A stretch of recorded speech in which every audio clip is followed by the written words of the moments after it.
my people. My name is Marindo. Thank you for turning into my channel. If it's your first time turning into my channel, do not forget to hit the subscription button.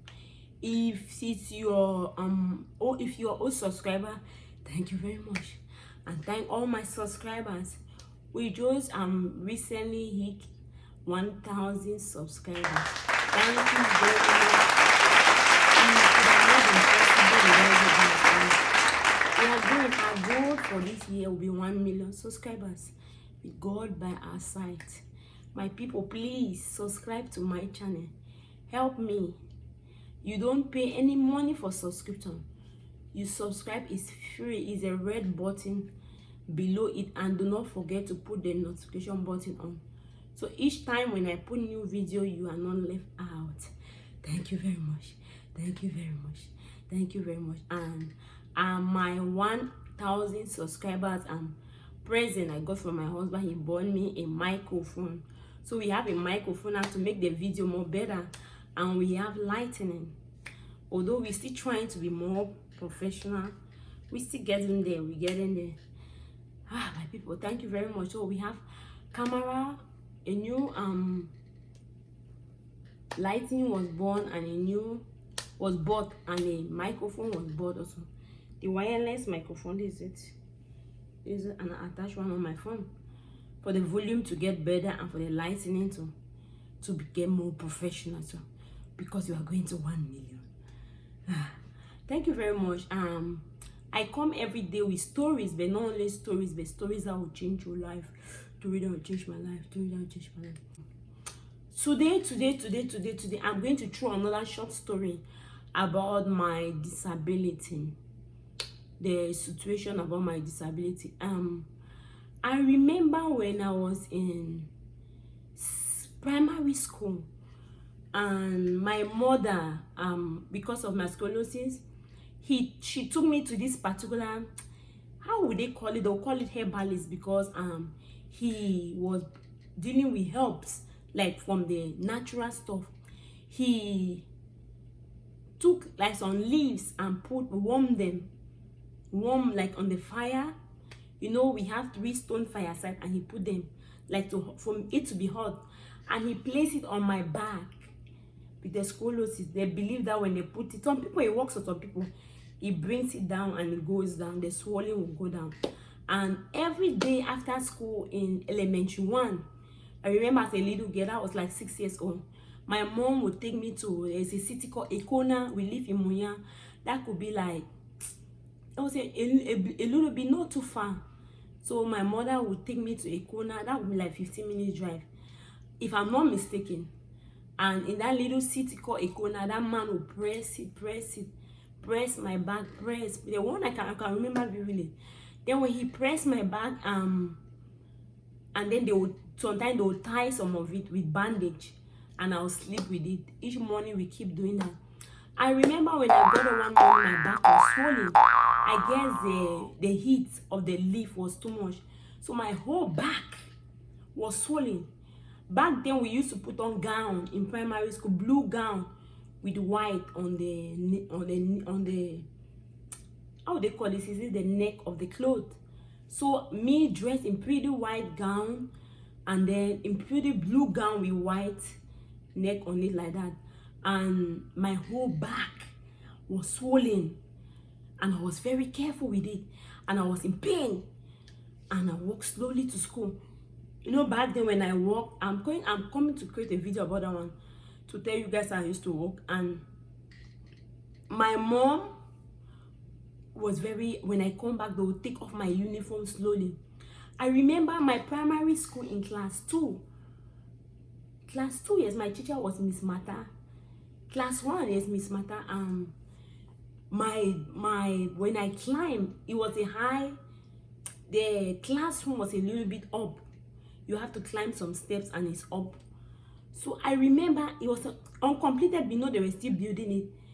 Immediately, my people, you know, little children were playing. Even though in that pain, I'm still playing. I remember I fell down from the top. Oh, it's like very high. I fell down. busted. So those swollen, remember when you burn your body, it's swole. So the whole body got swollen. It bursts. My people was on the ground and I was screaming.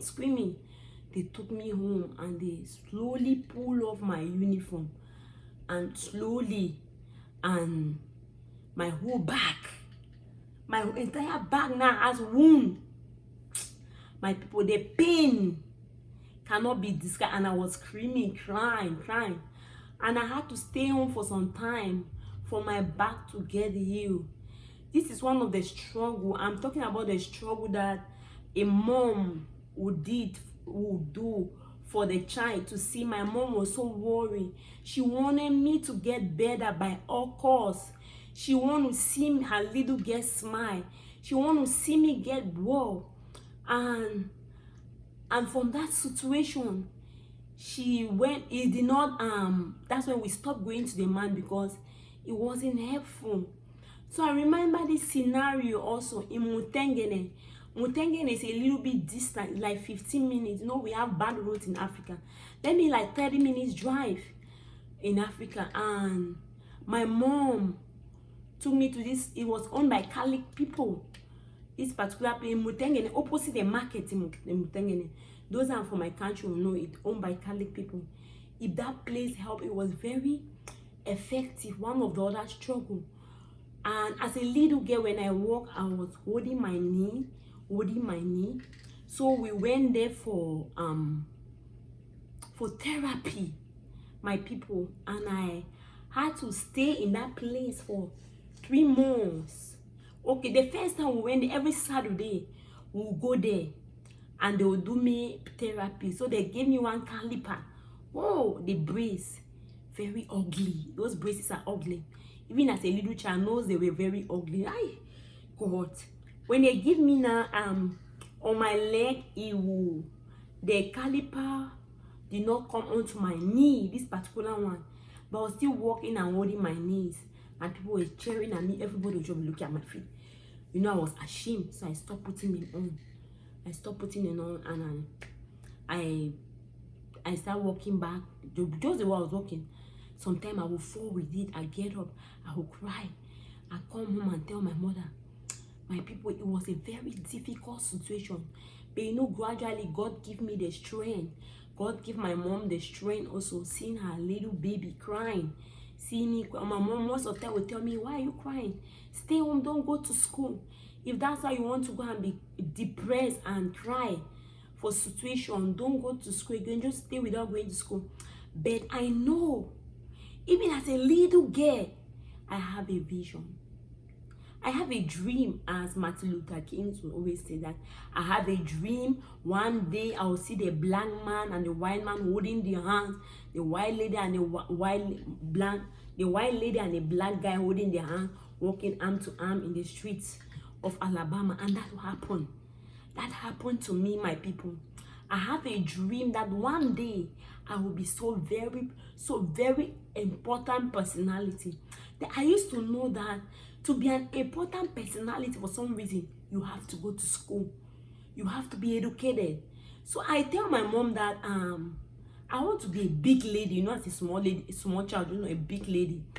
And I know I have to go to school.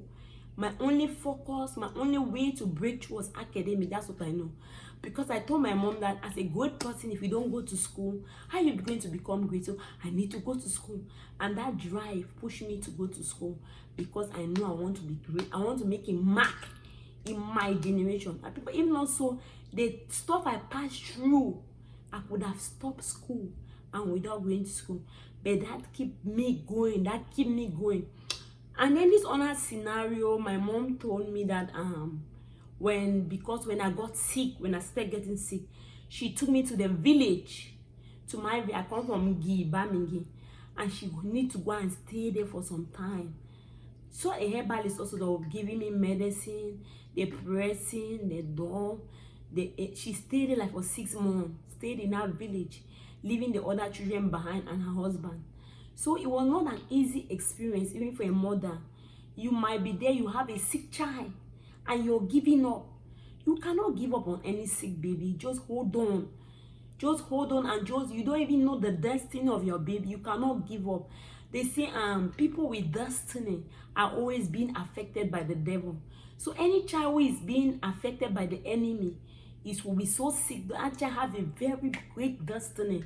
So you cannot take that for granted. You just have to be prayerful, anointing that baby, prophesying on that baby, reading the word of God, and saying medically, also following up in medication. Join everything together, and God will surely see you through. And your tears, because my mom, it was declared that I will not walk again. I was not going to walk. My stomach, my bones, even to sit, I was unable to sit. Just like making like, just like paper. That's how my body became. I'll make a video on that one also. So my people, but my mother had faith. My mom did not even know Jesus the way some people know it, because she cannot read or write. But she has faith. She know God. She knows. She kept prophesying the spoken word of your mother. My mother say, Mary, you will walk again. My mom keep telling me that you cannot become a vegetable.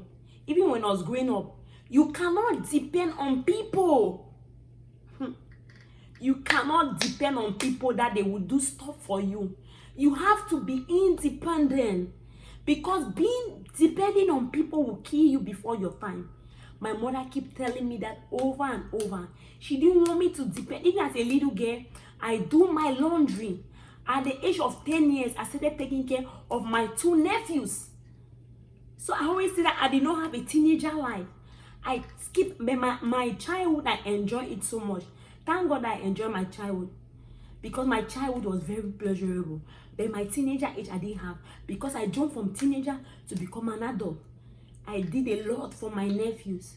So in that situation, I was very independent. I wash my stuff. I cook food for everybody in the house. My family is a large one. I clean.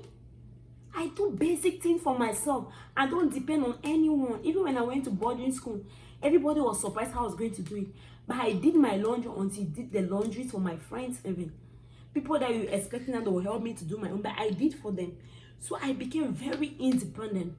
So my people, my mother keep telling me, you cannot sit, you must walk, because I don't have time to sit home with you. I'm a very busy person. Mary, you have to walk. Slowly by surely, my people, my body start coming back, and I walk. Even though I was walking like an animal like that, on 4 legs, little by little, after therapy, slowly by surely, I got better. My people, I come here today to give someone faith that you cannot allow anything to weigh you down. Jeremiah 32:27 says, that's my rhema word, I am the God of all human race. Is there anything too impossible for him to do? He said he's the God of impossibility. The one that make a barren woman to become pregnant. The one that make a blind man to see. That God that take a broke person, and put title on that person, and put a rag man to eat with princes. So that God is available. Is it healing? Is it money you want? Is it enemy that are fighting you? Is it battle you cannot fight by yourself? Call upon his name. That God, that Jesus, he will see you through. The one that see me through, make me sit on this chair. I can even talk. That God is available to do it. So my people, thank you very much if you have been watching to the end. And do not forget to share, because these are not only stories. These are stories that will change lives. Guato, Marindung, thank you very much.